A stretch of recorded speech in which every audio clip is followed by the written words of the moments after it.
Hi guys, my name is Fazan, but welcome to my YouTube channel Fazan You Cricket Official. So guys, now I'm going to discuss Netherlands versus New Zealand pre-match analysis जो कि कल होने वाला है boss ये match. और इससे पहले कि हम इस मैच पे बात करें, आपसे ये रिक्वेस्ट है कि चैनल को लाइक कीजिए, शेयर कीजिए, सब्सक्राइब कीजिए, बेल आइकन के बटन को प्रेस करना ना भूलिएगा। अच्छा गाइज, मैच के ऊपर बात करते हैं। लास्ट टाइम हमने नेदरलैंड के प्लेयर्स के बारे में कहा था कि हम इनको देखेंगे। आज हमने इनको देखा है, परखा है बॉस। तो अब इनके ऊपर बात करने का मज़ा ही अलग है बॉस। बॉस, मेरी नज़र के अंदर नेदरलैंड के अंदर बहुत ज़बरदस्त टैलेंट है और they are immensely talented. But before getting into the detail कि वो कितने टैलेंटेड हैं, तो बॉस आज सबसे पहले मैं ये आपको बता दूं, खबर दे दूं कि राजीव गांधी इंटरनेशनल स्टेडियम के अंदर ही इनका मैच है। और लास्ट टाइम इन्होंने इधर ही मैच खेला था पाकिस्तान के साथ, if I am not wrong. तो बॉस ये पिच इनको पता लग चुकी है और हम सबको पता लग गई बड़ी अच्छी तरह से कि ये जो पिच है इसके अंदर बताया कि बैटिंग फर्स्ट टीम जीतती है और जो बैटिंग फर्स्ट करती है वो डिफेंड कर लेती है। लेकिन यहाँ ड्यू का फैक्टर मैं बार बार कहता हूँ कि ये देखना होगा कि ड्यू कितनी पड़ रही है और उसका क्या इम्पैक्ट हो सकता है। और ये बहुत इंपॉर्टेंट होता है बॉस। जैसे कि आज के मैच में भी आप देख लीजिए कि पिच मैटर बहुत करती है। तो वही टीम जीतेगी जो कि टॉस जीत के सही फैसला करती है और कंडीशंस के हिसाब से अपनी प्लेइंग 11 को सिलेक्ट करती है बॉस। इस पिच के ऊपर आपने देखा लास्ट टाइम इनके एक बॉलर थे जिन्होंने 4 विकेटें ले ली थी, बेस्ट लीड ने। तो बॉस पाकिस्तान के प्लेयर्स की 4 विकेटें इस प्लेयर्स ने ले ली थी और स्पिनर्स ने भी ली थी विकेटें। तो इसका मतलब है एक अच्छा spinning letter on the letter, यानी कि लेटर पार्ट में यहाँ स्पिनर को भी मदद मिलती है और फास्ट बॉलर को भी शुरू में मदद मिलती है, उसका बॉल सीम होता है बॉस। तो बॉस उस हिसाब से इस पिच के अंदर जो नेदरलैंड को खिलाना चाहिए, न्यूजीलैंड को खिलाना चाहिए, क्या खिलाना चाहिए इनको, उसके ऊपर बात करते हैं। तो चले शुरू में नेदरलैंड के ऊपर ही बात करते हैं। बॉस विक्रमजीत सिंह ने मुझे बहुत प्रभावित किया लास्ट मैच के अंदर। I was impressed from I was so much impress from Vikramjit Singh कि मैं अपने फादर से कह रहा था कि यार ये जो विक्रमजीत सिंह है ना अबू, आप देखिएगा कि ये रिसेंट टाइम्स के अंदर, क्योंकि मैं और मेरे फादर काफ़ी क्रिकेट के ऊपर बात करते हैं। तो वो मुझसे पूछ रहे थे कि तुम शो करते हो तो तुमने नेदरलैंड की टीम कैसी देखी है। तो मैंने कहा मैं नेदरलैंड की टीम की जो विक्रमजीत सिंह है वो बड़े ज़बरदस्त प्लेयर हैं। और जो इन्होंने शाहीन को मारा था, पेला था, बहुत कमाल के खेले विक्रमजीत सिंह। तो विक्रमजीत सिंह जो है ना is definitely one for the future in Netherland team. तो कल मैं इनको देखना चाहूंगा कि ये दोबारा क्या करते हैं। अच्छा, मैक्सो ने लास्ट टाइम कुछ किया नहीं था। मैक्सो दाऊद ने, मैक्सो मैक्सो मैं कहूँगा, आगे इनका प्रोनाउंसिएशन मुझसे हो नहीं रहा, मैक्सो नाम है इनका। इन्होंने लास्ट टाइम कुछ नहीं किया था, पर मैं इनको चाहूंगा कि ये खेले। ये काफ़ी सीनियर प्लेयर है और मैं चाहता हूँ कि ये इनको एक्सपीरियंस इसी टीम को दिलाया जाए जो लास्ट टाइम खेली है। अच्छा, कॉलिन एक्रोमन, मुझे मैं चाहूँगा फिर देखना इनको। लेकिन बॉस जो कल मेरे लिए जिस प्लेयर को मैं दोबारा देखना चाहूँगा कि ये कितना कंसिस्टेंट है, ये बेस्ट लीड है बॉस। बेहतरीन प्लेयर है बॉस, मैं इसको देखना दोबारा चाहूँगा। और यहाँ पे जो प्लेयर्स जिनको मैं देखना चाहूँगा, एक तो आर्यन दत्त और एक लोगन वैन बीक, यानी कि ये भी बहुत ज़बरदस्त, और एक साकिब जुल्फ़िकार। बॉस ये लोग जो है ना, ये इन प्लेयरों को मैं देखूंगा कि कल ये क्या करते हैं। लेकिन बहरहाल मेरी प्लेइंग 11 के अंदर वही टीम है जो लास्ट बार खेली थी। विक्रमजीत सिंह, मैक्सो दाऊद, जो वन डाउन पोजीशन पे खेल रहे हैं वो कॉलिन एक्रोमन खेल रहे हैं, और बेस्ट लीड फोर्थ पोजीशन पे खेलेंगे। ताज निदम मैरियू फिफ्थ नंबर पे खेलेंगे, और स्कॉट एडवर्ड जो कि कप्तान है वो अपनी ही पोजीशन जो उनकी है उस पे खेलेंगे, वो छठे नंबर पे खेलेंगे। Saqib Zulfiqar and Roelof van der Merwe, ये बहुत मुश्किल नाम है बॉस। यही मैं चाहता हूँ कि लास्ट जो प्लेइंग 11 खेली थी वो ही खेले बॉस, क्योंकि बॉस उसने अच्छा परफॉर्म किया था पाकिस्तान के अगेंस्ट। अगर आप देखें जो दत्त है उसने विकेट बाकायदा ली थी मेरे ख्याल से, if I am not wrong. Dutt ने पाकिस्तान में बाबर आजम की शायद विकेट ली थी, if I am not wrong. नहीं, बाबर आजम की तो कॉलिन एक्रमन की ली थी। दत्त ने किसी की विकेट ली है, साउथ शकील की विकेट ली है बॉस। तो बॉस इसलिए मैं कह रहा हूँ कि एक तो मैं कह रहा हूँ कि मैं देखूंगा बेस्ट लीड कैसा खेलते हैं, क्योंकि लास्ट टाइम मोहम्मद रिजवान की विकेट भी ली इन्होंने, 4 विकेटें और ली। बेशक एक्सपेंसिव रहे, 64 रन ये, लेकिन मैं फिर कहता हूँ कि यार विकेट तो ली ना। और दूसरी तरफ दत्त ने भाईजान साउथ शकील की ले ली थी विकेट। और एक मैंने आपको बता दें कॉलिन एक्रमन को भी मैं देखना चाहूंगा, क्योंकि इन्होंने विकेट ली थी लास्ट टाइम बाबर आजम की, लेकिन बैटिंग में कुछ कर नहीं पाए थे। लेकिन मैं फिर भी चूंकि इन्होंने बॉलिंग में किया तो मैं चाहूंगा कि यही टीम खेले, इसलिए मैं कह रहा हूँ कि इसी टीम से जाएं और बेहतर होगा।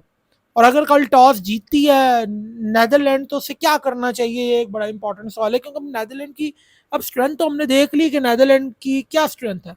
मैं कहूंगा नेदरलैंड बॉलिंग करे, क्योंकि Netherland can surprise other team with bowling, with the ball in hand Netherland can surprise. तो नेदरलैंड ना बॉलिंग के साथ अपने आप को दूसरी टीम को जो है वो मुश्किल में डालने की काबिलियत रखती है, क्योंकि इसके कुछ बॉलर्स हैं जो स्पिन डिपार्टमेंट इसका अच्छा है और मीडियम पेस डिपार्टमेंट भी बुरा नहीं है, अच्छा है। बेस्ट लीड जैसे प्लेयर उसको लीड कर रहे हैं बॉलिंग में और बैटिंग में भी कर रहे हैं। तो बस मैं कल देखना चाहूंगा कि नेदरलैंड कल बॉलिंग कैसे करती है। अगर कल टॉस जीते तो मैं तो कहूंगा भाई कल बॉलिंग करें और बैटिंग सेकंड करें। मैं तो ये चाहूंगा, मेरी अपनी अपनी राय है। बेशक बैटिंग फर्स्ट का रेशियो है, लेकिन मैं इस चीज़ में ज़्यादा बिलीव नहीं करता। मैं समझता हूँ कि क्रिकेट के अंदर कोर्ट्स टूटने के लिए बनते हैं। हाँ ठीक है, पिच के बारे में हम बताते ज़रूर हैं, लेकिन हर टीम की अपनी स्ट्रेंथ होती है और मुझे नेदरलैंड की बॉलिंग उसकी बहुत स्ट्रॉन्ग लगी। ये नहीं कि स्ट्रॉन्ग, मैं ये नहीं कह रहा कि दुनिया की सबसे स्ट्रॉन्ग है, लेकिन नेदरलैंड के मुकाबले में उनकी बैटिंग और उनकी बॉलिंग के मुकाबले में नेदरलैंड की स्ट्रेंथ जो है उनकी बॉलिंग मुझे लग रही है, तो इसलिए वो बॉलिंग के साथ जाएं तो बेहतर है। अब आ जाइए न्यूजीलैंड के। न्यूजीलैंड का खैमा बहुत सारे मुश्किलात का शिकार है। सुना केन विलियमसन मैच नहीं खेल रहे कल का, और सऊदी को भी बाकायदा देखा जाएगा। अगर तो सऊदी को भी बाकायदा ऑब्जर्व किया जा रहा है कि कल के मैच में उनको कुछ खिलाएं कि ना खिलाएं, तो वो उसको ऑब्जर्व कर रहे हैं। तो एट एन 11th आवर तक अभी तक तो डिसाइड नहीं हुआ, तो एट एन 11th आवर जाके शायद डिसाइड हो कि सऊदी खेलेंगे कि नहीं खेलेंगे। लेकिन अब हम उस चक्कर में तो नहीं रहेंगे, तो अब हमने अपनी प्लेइंग 11 बनानी है। तो हमारी प्लेइंग 11 में भाईजान मैं तो जाऊंगा, टॉम लैथम ने लास्ट टाइम बहुत अच्छी कप्तानी की थी भाई। तो डेवॉन कॉनवाय और विल यंग मेरे ओपनर है। Rachin Ravindra one down position. Boss मैं तो इस यंगस्टर को दूसरे मैच में भी देखना चाहता हूँ कि ये कैसा खेलेगा, मैं ये देखना चाहूँगा ज़रूर। अच्छा, फिर डैरल मिचेल, ज़हरी बात है। और उसके बाद टॉम लेदम को 5वें नंबर पे ही खिलाना मैं समझता हूँ कि ज़रूरी समझता हूँ कि इसने 5वें नंबर पे बहुत अच्छा खेला हुआ टॉम लेदम ने पहले भी। ग्लेन फेलिप्स ने आपको लास्ट टाइम आपको मैंने आपको बोला था कि स्पिनर का काफ़ी इंपॉर्टेंट रोल होगा। तो ग्लेन फिलिप्स ने लास्ट टाइम विकेट्स ली थी बॉस, आपको याद होगा, लेकिन वो पिच अलग थी, ये पिच अलग है। तो बॉस ग्लेन फिलिप्स को फिर भी खिलाएं, क्योंकि पिच यहाँ पे स्पिन स्पिन जो है ना इंडिया में मैं देख रहा हूँ हर पिच के ऊपर जितनी भी अभी तक मैचेस हुए स्पिनर का कुछ ना कुछ रोल मुझे नजर आ रहा है। ठीक है, मासवाई एक मैच था जिसमें मुझे बड़े मैचेस है जिसमें स्पिनर का मुझे रोल नजर आया है। मासवाई एक मैच जहां पे साउथ अफ्रीका वाला मैच था, जहां पे मार अच्छी बली पट्टी है, जहां मुझे स्पिनर ने कोई इतना ज्यादा इंप्रेस नहीं किया और ना ही फास्ट बॉलिंग ने। वहां पे तो मार पट्टी है बकायदा। जो मैच साउथ अफ्रीका और खेला गया, साउथ अफ्रीका के माबैन और श्रीलंका के माबैन खेला गया है, वो बिल्कुल ही एक अलग नौयत का मैच था। लेकिन उसके अलावा जितने मैचेस हुए हैं कुछ ना कुछ बॉलर के लिए नजर आता है और कुछ ना कुछ बैटर के लिए भी नजर आता है, तो मुझे मैचेस अच्छे नजर आ रहे हैं। और आज के मैच को देख लीजिए, बड़ा कंपेटिटिव मैच था। तो इसलिए ग्लेन फेलिप को खिलाए। Mark Chapman obviously, mark Chapman any day यार, उसकी जो पोटेंशियल है।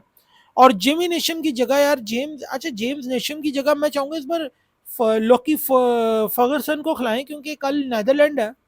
तो एक अपनी तगड़ी बॉलिंग के साथ जाएं ताकि आप नेदरलैंड को जल्दी आउट करें और आपका रन रेट और बेहतर हो। तो मैं तो कहूंगा कि आप लॉकी फर्गसन के साथ जाएं, जाके जिमी नेशम के साथ जाएं।